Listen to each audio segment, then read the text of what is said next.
I'm Kim and we're the Presets. And you're watching Moshcam.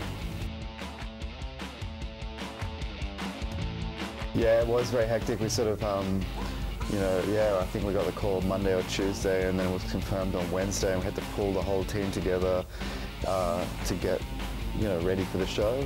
But it was good. It was good. We had to put a new song into the set, which required a little bit of a jimming in our show computer. But we got up there and played the show. It was great fun. Yeah. It was funny. Like most bands, I was just thinking about it before. Most bands, when they put a new song in their show, they just play it. Yeah. It's a bit more of an ordeal with us, with all the lights and the mixing and all the rest. It's silly. Yeah, it was our 4th time playing Splendour this time. Oh, really? And we'd even DJ'd once as well, so our 5th appearance at Splendour. That's pretty good. That's 1 out of 2 shows. Yeah. 10 of them. Well, the big difference this year was the lack of mud. It was nice sunny weather. Yeah, I mean, it's sort of changed, obviously, from venue to venue, or location-wise, it's changed. But it's always got the same kind of feeling, you know, very, like, loved-up, sunny kind of devil-may-care. Yeah, it's a good vibe. They seem to enjoy it. I mean, it's, you know, they were all jumping around and dancing and doing all the right things, so you hope that means they like it. Yeah, did they seem to enjoy the new stuff? Seemed to go down well. No one left. Yeah. It didn't fall flat on its face. Maybe a couple of people left, like, right up the top. That's because. But they would have gone to the toilet. Yeah, that's because I had to go vomit.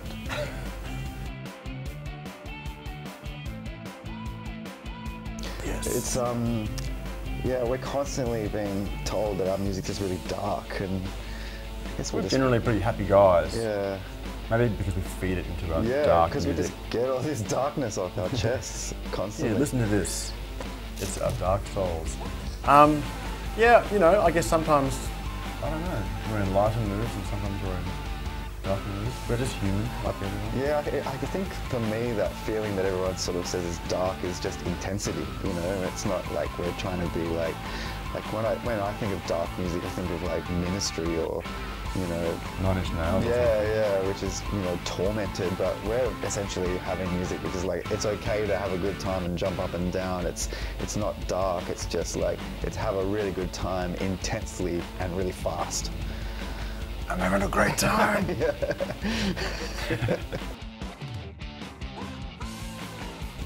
I guess like a lot of our songs, you know, we're in our studio and we noodle about with synthesizers and drum machines, and we make patterns and beats and things that we like, and we burnt a bunch of them on a CD. You remember those CDs? And we put it in the car and we're cruising around for lunch, and that track kept coming on, and we always sort of found ourselves doing this when we heard it.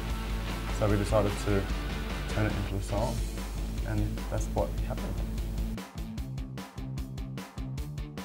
Just vodka and tequila.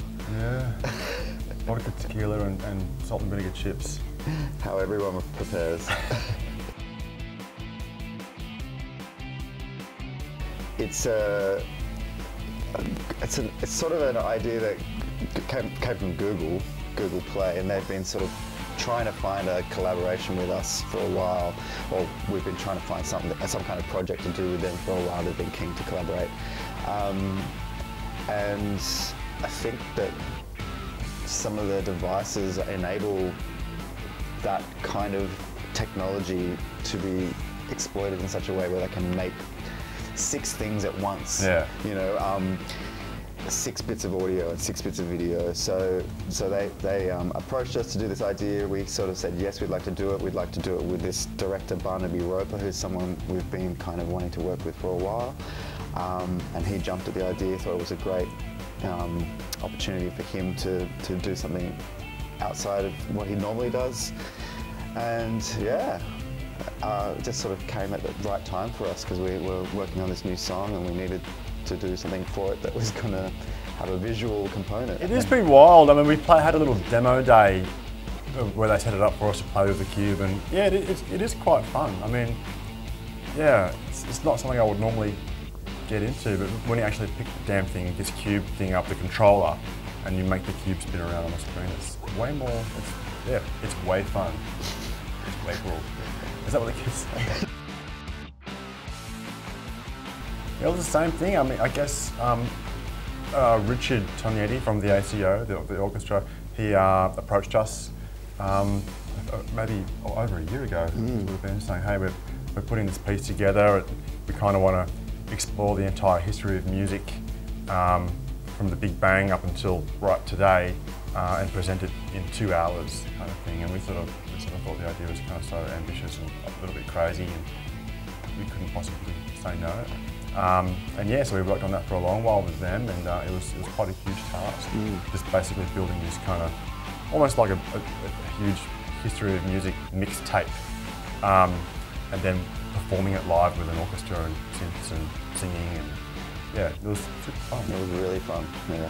It was good, you know, yeah, we got to sort of play in concert halls, which we haven't done since we were, you know, studying at uni, and, you know, and I think one of the most rewarding things for me was just sitting on stage with these virtuosic musicians who just walk in and just play so beautifully and accurately, and they're all so mad and, you know, real rock stars like the classical world. So yeah, it was really fun. We're just in the studio at the moment working on new material, just gearing up for another album, which will be, you know, ready when it's ready. Yeah, we've got a bit of touring coming up. We're going to South Africa for the first time in a couple of weeks, which will be fun. Yeah. And yeah, just we'll be floating around.